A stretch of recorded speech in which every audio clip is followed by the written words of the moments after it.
Ever wondered why someone might lose their universal credit? Stay tuned to find out and make sure you're not at risk. Today's video is crucial for anyone receiving universal credit or knows someone who does. We'll explore the common reasons why people might lose this benefit, which helps with living costs if you're on a low income or out of work. We'll break down each condition and circumstance that could potentially lead to losing your universal credit. From changes in your income to compliance with the rules, each aspect has its implications. Knowing these can help you avoid any interruptions in your benefits. Finally, we'll discuss how the system works and the responsibilities of recipients. This knowledge is key to maintaining your financial aid and avoiding any penalties or stoppages that might arise from misunderstandings or errors in your claims process. Now, let's get into the details of why you might lose your universal credit. Several factors can lead to this situation, and it's vital to be aware of each one. Firstly, your earnings might affect your universal credit. If you start earning more money, your universal credit payment might decrease as it's designed to supplement your income up to a certain threshold. Significant increases in your income could potentially lead to a cessation of benefits.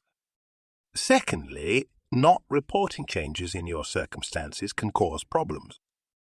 Universal credit is based on your current situation, which includes household income, health status, and living arrangements. If these change and you do not report it, you might be receiving more money than you're entitled to, which will eventually catch up to you. Thirdly, failing to meet the work-related requirements can also lead to sanctions. If you're able to work, you need to prove that you're actively seeking employment or taking steps to increase your employability. This could include attending interviews or participating in training courses. Failing to comply with these requirements could result in reductions or suspensions of your benefits. Furthermore, your living situation plays a crucial role. If you move in with a partner who has a higher income, or if there are other changes in your household that increase the household income, your entitlement could be affected. It's essential to keep the Department for Work and Pensions informed about any such changes. Additionally, errors in your application or failure to provide accurate information can lead to an overpayment, which the DWP will seek to reclaim. This might not only involve paying back the money, but could also mean losing future benefits if fraud is suspected. It's also worth noting that if you are found to be living outside the UK, you will generally not be eligible for universal credit. The benefit is designed for those who are within the country and facing financial hardships. Being abroad for long periods could invalidate your claim. You should also be aware of the impact of savings and capital. If your savings or capital exceed a certain limit, currently set at $16,000, you will not be eligible for universal credit. This rule is in place to ensure that those who most need financial support receive it. Lastly, sanctions can be applied if you are deemed not to be adhering to the terms of your agreement with the DWP. This could involve not attending scheduled meetings or interviews without a valid reason. Sanctions can result in a reduction or cessation of payments, significantly affecting your financial situation. To manage issues related to losing universal credit effectively, here are some practical steps you can take. Firstly, always keep the Department for Work and Pensions, DWP, updated about any changes in your circumstances. This includes changes in income, living arrangements, or health status. Prompt reporting can prevent issues related to overpayment or underpayment. Secondly, maintain a clear record of all your employment activities, including job applications, interviews attended, and any training or courses completed. This documentation is crucial if you need to evidence your compliance with work-related requirements of universal credit. Thirdly, Set reminders for the renewal dates of your claim. Universal credit needs to be renewed periodically, and missing these deadlines can lead to a cessation of your benefits. Using a digital calendar or setting alerts can help you manage these important dates effectively. Fourthly, understand the rules regarding savings and capital. If your savings or capital are close to the 16,000 threshold, consider how this might affect your eligibility. Seeking financial advice could be beneficial in managing your assets in a way that does not impact your universal credit. Fifthly, if you are facing sanctions, it is important to understand the reason behind them and how you can address the issue. Often, sanctions can be challenged or reviewed if you provide the necessary evidence or explanations regarding non-compliance accusations. Sixthly, engage with support services offered by local councils or charities.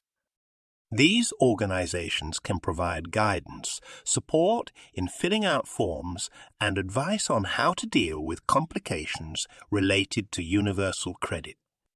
Seventhly, if your income varies, keep a detailed budget that accounts for possible fluctuations. This can help you plan for months where the universal credit might be reduced due to higher earnings, ensuring you are not caught off guard financially. Lastly, stay informed about any changes to the universal credit system. Government policies can change, and these changes can affect your benefits.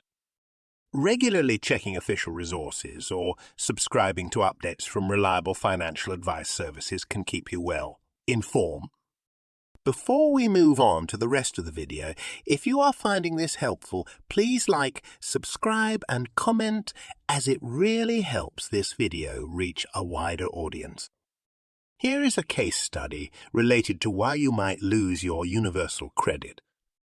Jane, a single mother from Manchester, noticed a reduction in her universal credit payments unexpectedly. Upon investigating, she realized that her freelance income had increased slightly over the past few months. This change was enough to affect her benefits. Instead of ignoring the situation or waiting for the DWP to contact her, Jane proactively reported her income change. She also consulted a local financial advisor provided by a charity, which helped her understand how to manage her earnings to keep receiving some support while remaining compliant. Jane's proactive approach not only resolved her immediate issue with a universal credit reduction, but also helped her plan better for future earnings. She set up a system to track her income and expenses more accurately and regularly checked the DWP guidelines to ensure she remained within the eligibility criteria. Her case highlights the importance of staying informed and proactive in managing benefits to avoid potential disruptions. In light of this case study, here's some actionable advice. If you find yourself in a situation where your universal credit might be impacted, the first step is always to communicate openly with the DWP. Reporting changes as soon as they happen can save a lot of trouble down the line. Additionally, utilize the various support networks available, such as local charities and financial advisors who specialize in benefits advice. They can provide crucial guidance and support in navigating the complexities of universal credit. Moreover, keeping detailed record of your financial dealings is essential. This includes keeping track of any changes in your income, household composition, or savings. Such records will not only help you manage your finances better, but will also serve as evidence in discussions with the DWP. Being prepared and informed can significantly mitigate the risk of losing your universal credit. If you found this video useful, please don't forget to hit that like button and subscribe to our channel. Your support really helps us bring more helpful content to you and others. We really appreciate it